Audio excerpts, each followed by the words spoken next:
As Nigeria approaches the 2027 general elections, we will be looking at the attempt, of course, the works by the Nigerian, National Assembly to amend the Electoral Act. Now, this is all in a bid to strengthen the country's electoral process and its framework.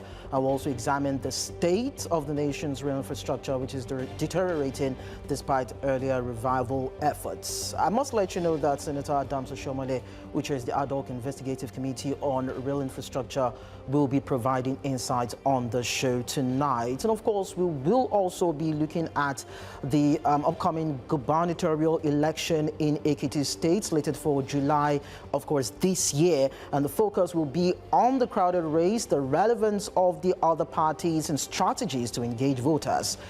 And Praise Ayodele, the People's Redemption Party's governorship candidate, will also be part of that conversation. You are welcome to Politics HQ. I am Lekon Onobanjo. Let's talk. Now, as I told you earlier, the Nigerian Senate is actively pursuing an amendment to the Electoral Act. And also there's an investigative committee that has been set up to look at the decaying railway infrastructure in the country. So we are going to be looking at political alignments, electoral integrity, and infrastructural decay in Nigeria. And Senator Adams Oshiomhole, who is the lawmaker representing Edo North Senatorial District and is also the chairman of the Ad hoc Investigative Committee on Rail Infrastructure, and of course, a former Edo State governor, joins me to discuss this. Senator Adams Oshiomhole, thank you so much for joining us on Politics HQ. Thank you for having me. So we understand that the Electoral Act amendment aims to strengthen Nigeria's electoral system. And of course, it's looking towards the 2027 general elections. But then let's look at it. What would you identify as the major flaws of this current act? Well, I wouldn't want to approach this in terms of what are the major flaws. I would rather say after every exercise, you carry out an audit and say which area created the loophole that was apparently or obviously abused. What can we do to strengthen that? When you have conflicting judgments arising from litigations, either pre-election matters, post-election matters, what are the issues arising from judicial pronouncements, such that we have had many cases in which a man who was rejected by the people in an election, for technical reasons, the court returns him or her as elected. At the heart of democracy is that the majority can do no wrong. They must have their way. And for whatever reason, if the choice of the majority is annulled by the court and the rejected candidate is upheld, again, that is antithetical to the norms of democracy. How do we, in the light of what we have seen, how do we strengthen eternal democracy within political parties? Because if political parties are sufficiently democratic, then those who lose fairly in a primary will have no basis to go to court. And if they do, they'll be wasting their time. Although in an ideal situation, this will not require legal intervention. Sufficient norms and ethics are enough to compel players to play by the rules without writing formal statutes. But we are in an environment in which everything has to be written. And even, for example, where the law says INEC can make bylaws, we have seen cases where the court says those bylaws are only bylaws, they are inferior to the provisions of the law. And where the law did not specifically back those bylaws, then the bylaws are of no consequence. And as a result, you have different outcomes in different elections. So I think the current effort, while acknowledging, and I don't think any Nigerian who is fair would deny the fact that there have been huge improvement between 2003 election and the last one of 2023, there have been huge improvement. Once upon a time, we saw even police in uniform carry ballot papers. Now, with the introduction of beavers as a basis for accreditation, we no longer have magical figures where even periwinkles come out from riverine area to vote, or some frogs and rabbits come out from the desert to vote.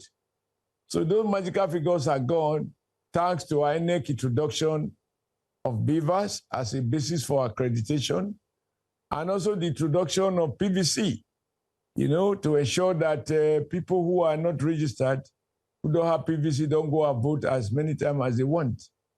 So a couple of things that we are trying to straighten up. And I don't think it is so much about, I can't categorize all of them now, but the overall objective is that as we walk down the democratic path, we notice loophole. We have a proverb in my place that only a fool, in the course of going to somewhere, he fell and he just went to the hospital to treat himself.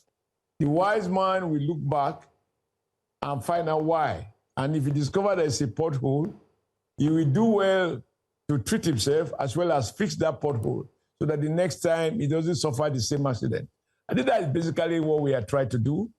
And I believe that because of the importance of it, we need to do it meticulously. It's not one of those things that you can rush. I see people say, why are they delaying it? I say, this is not a motion. This is a law. If it is worth doing at all, it has to be properly done. We don't want to have a law that rather than advance or build on the progress that have been made, in a sense, create an upset.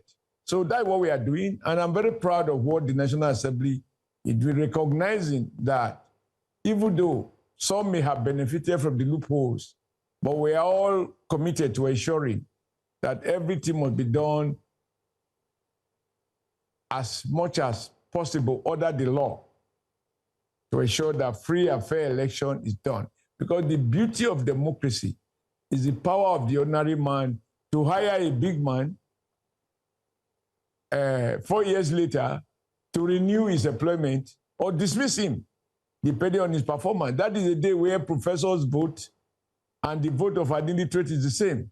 That is a day where the billionaires' vote has equal weight as that of a pauper. So it's something worth defending. It's at the heart of democracy. That inclusion, that sense of ownership of our country. These are our people, the people we elected. Okay. When I was governor, I used to say there's a difference between, that is the governor, that is the one the court gave us. This is our governor, this is the one we elected. A huge difference. And so you don't need to battle through this process. So that is at the heart of what we are trying to do. And I'm sure by the grace of God, we get it done. Okay, Senator Oshiomhole, a lot of germane concerns you've actually raised in your summations there, which probably would placate a lot of worries on the minds of people. But we are still going to look at other concerns: voter intimidation, voter apathy, manipulation of results, part of what you touched on, and what this amendment will be doing to deal with that. But I'd like you to just stay with us for a while. When we go on a break and return, we'll pick up the conversation from there. Don't go away.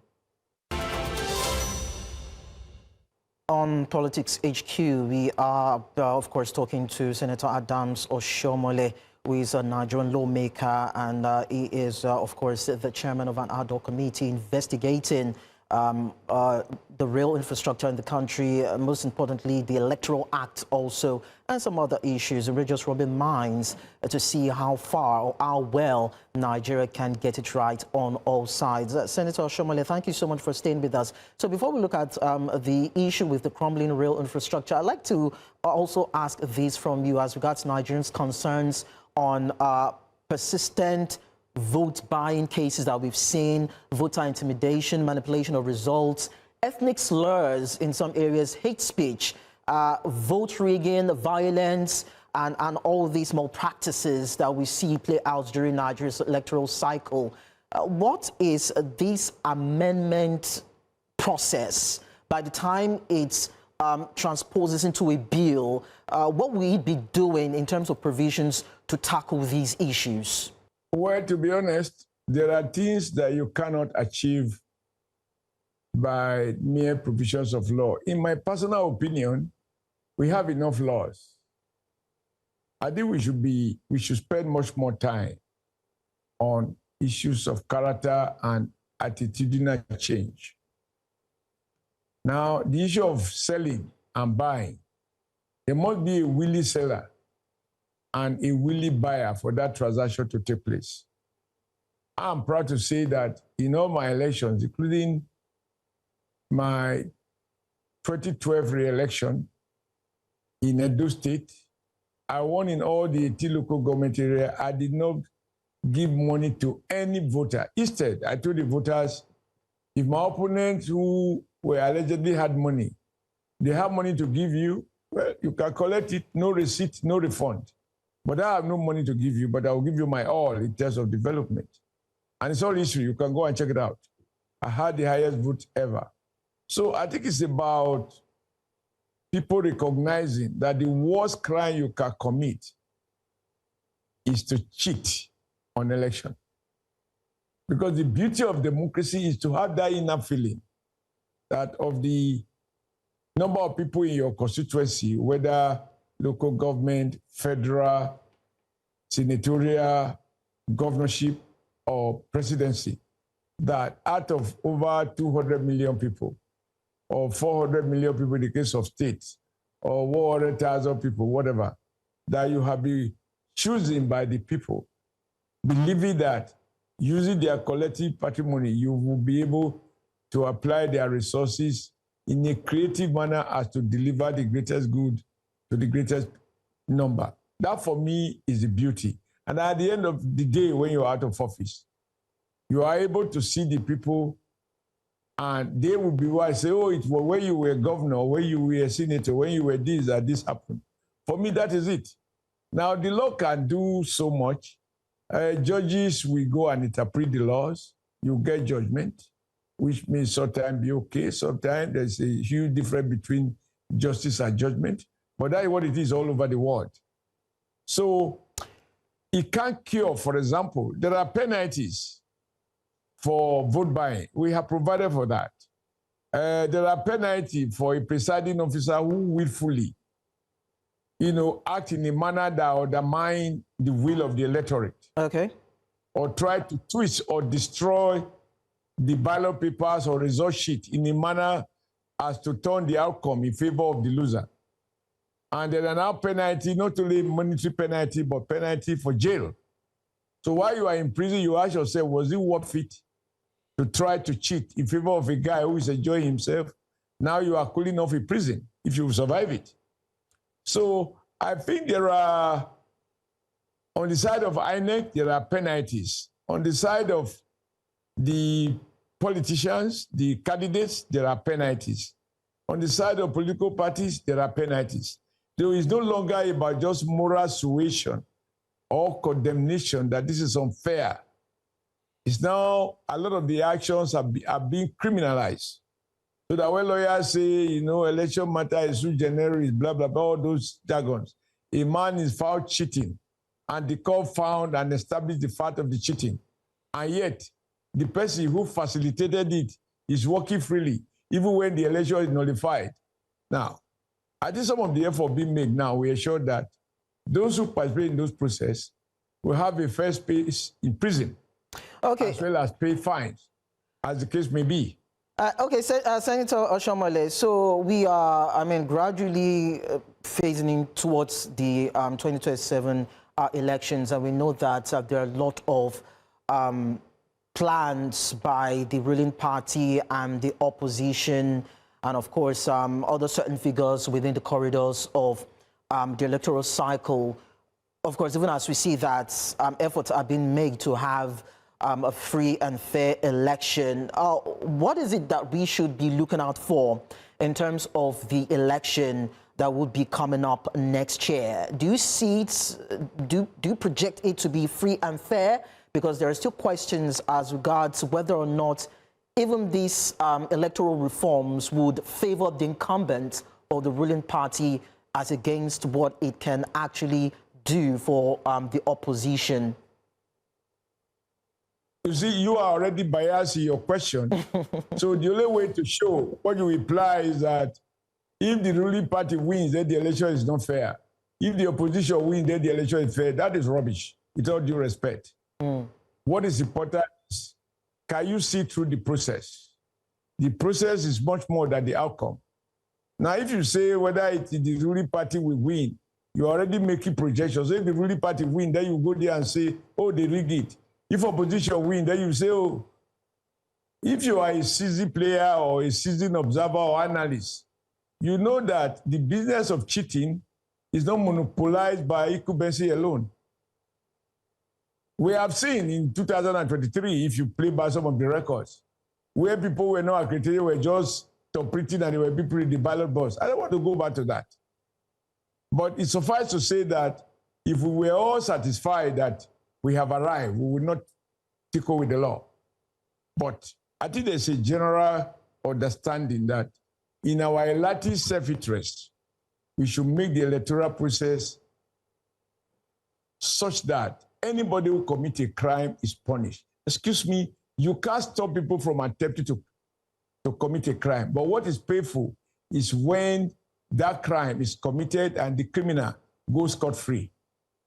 Now, we want to ensure that if you commit a crime, you pay the penalty, including jail term.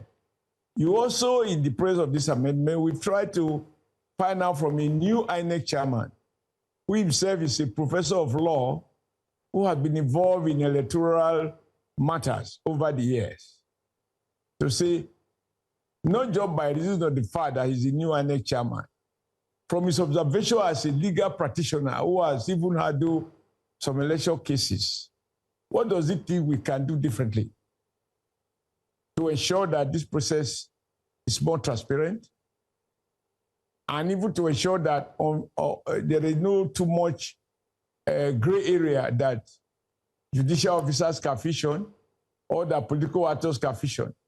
I think everybody will just want us to have a clean election because it's good for all of us. Okay. I mean, it's good for all of us. So, but don't proceed with the assumption. There's this position only when the incumbent is defeated that the election is free and fair. That's not correct. Well, thank you so much for the clarification. I mean, those are actually part of the fears of Nigerians, and it's always good to bring it to the fore and bring some sort of clarity to it. Excuse me. You know, my problem when I talk to a section of the media, they only talk about the fears of the people. What are the hopes of the people? I am driven by hope. I am not bogged down by fears. So I like journalists to tell me about the hopes of Nigerians. But there's this fixation about our fears. We are bogged down by fears. We are not inspired by possibility of hope. I am a very hopeful person. Of course. That this country will continue to prosper. Definitely. Definitely. Like I said earlier. We continue to get better. I am very hopeful, based on the past evidence, that if things have improved between 1999 and 2023 election, it can just get better. Because this has been done by Nigerians and Nigerians alone.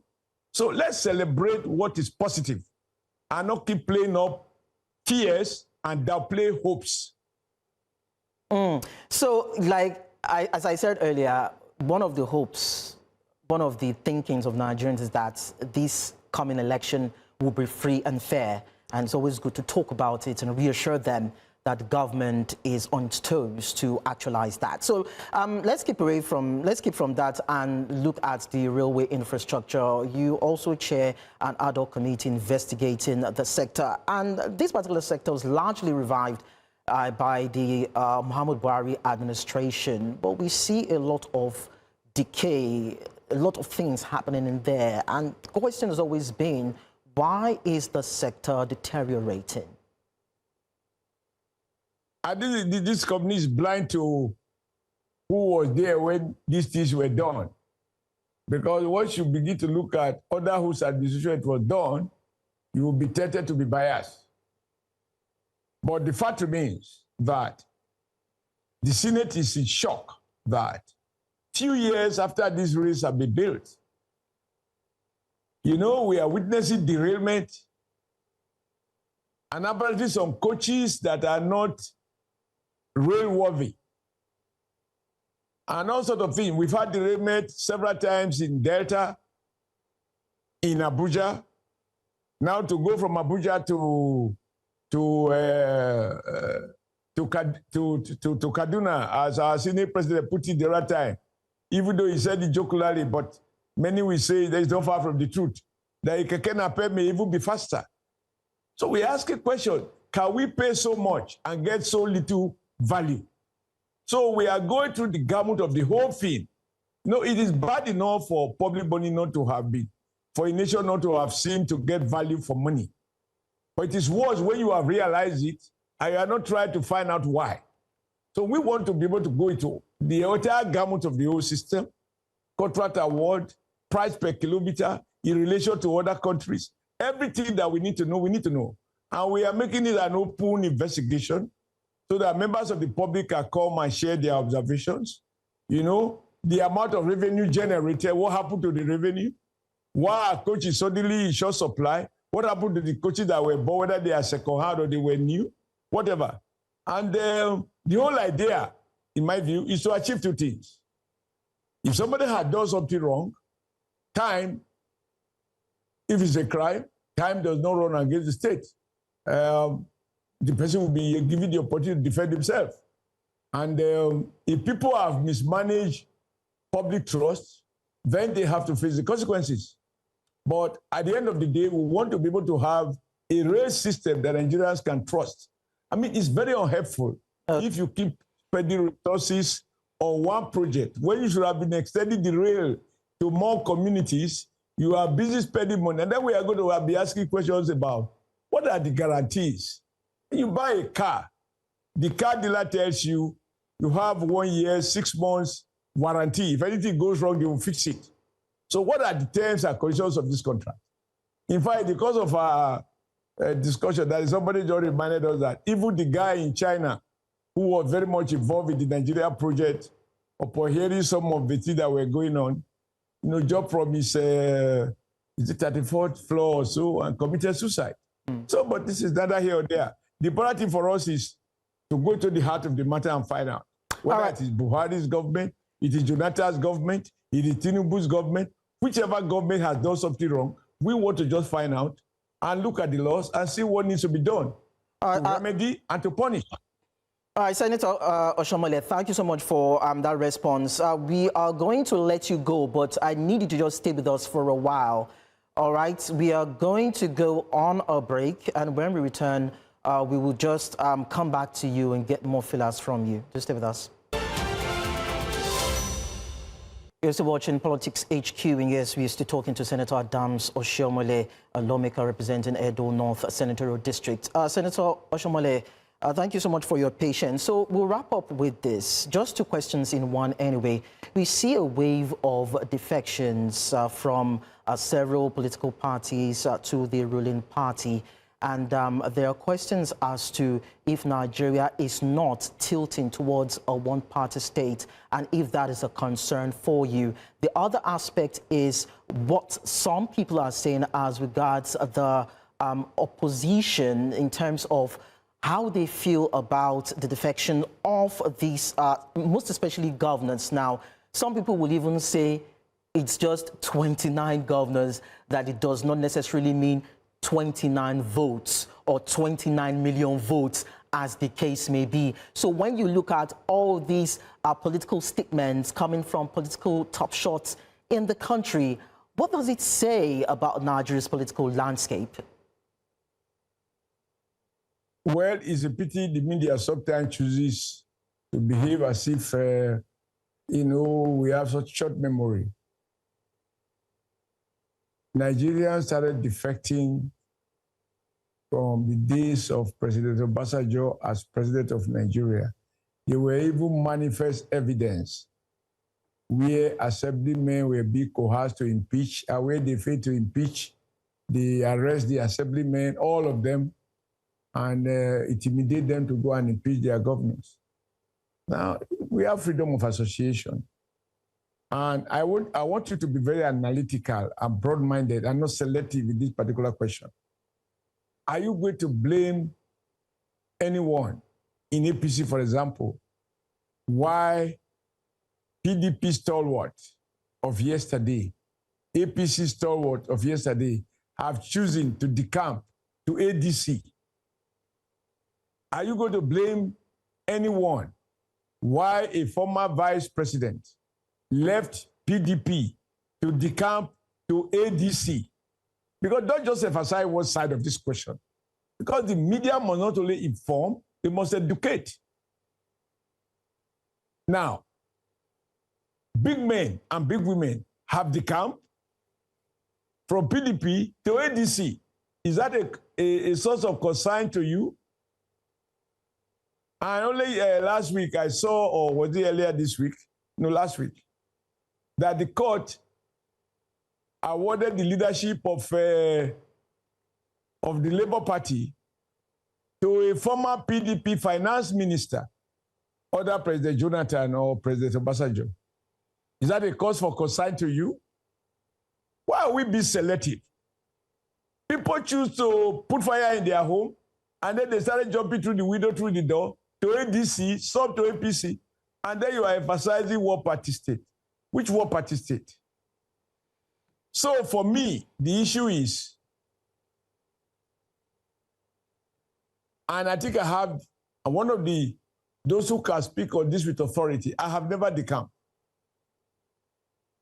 I fought my way to power in Edo State at the peak of PDP power.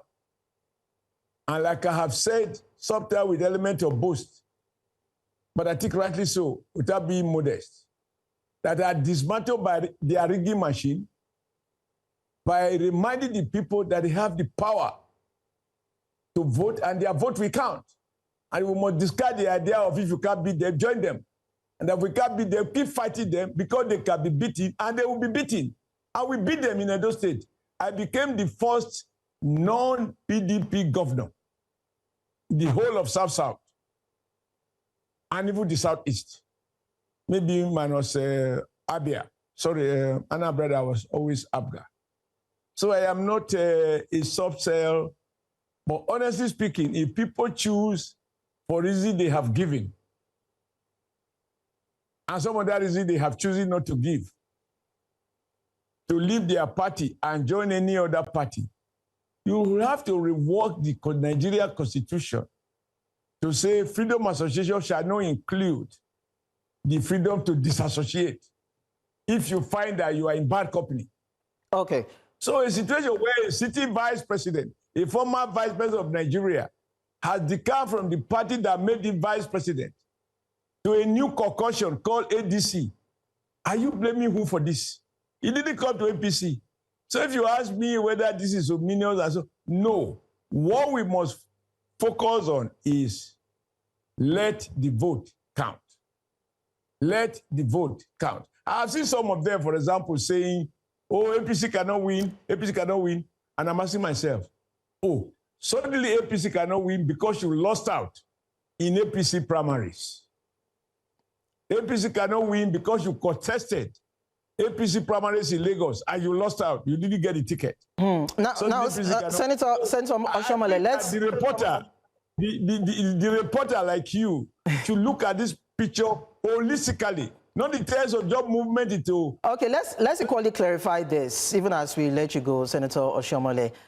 There was a reported speech tied to you saying that if politicians join the ruling party, that their sins are forgiven.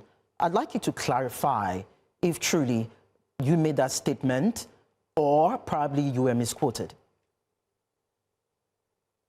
Again, this is my problem with... I keep emphasizing a section of the media because I do not like sweepy generalization. There are honest, responsible journalists in the print and electronic media in Nigeria, and therefore it won't be correct to say the media.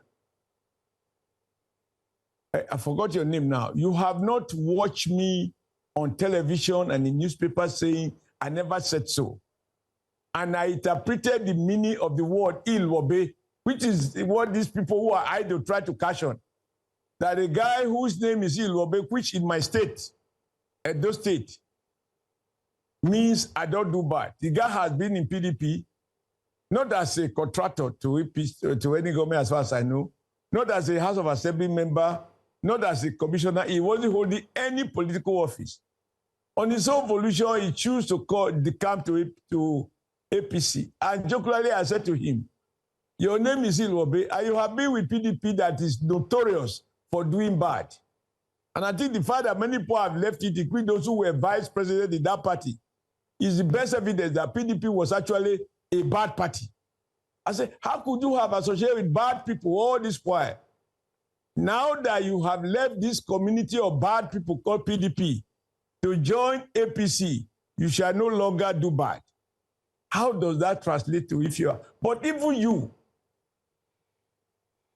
let me ask you, those people that have been prosecuted and are being prosecuted by APC, they do not include, by EFCC and ICPC. You don't know any of them who were in APC. I don't want to mention people's name now because no, there's no need to mention names, sir. I challenge you to check. I challenge you to check the list of those who have been prosecuted. Even under APC government or President Muhammadu Buhari, now of blessed memory, to the current president, many of them were not only APC members, some are still in APC. And as we speak, they are facing prosecution. Okay, so it is idle.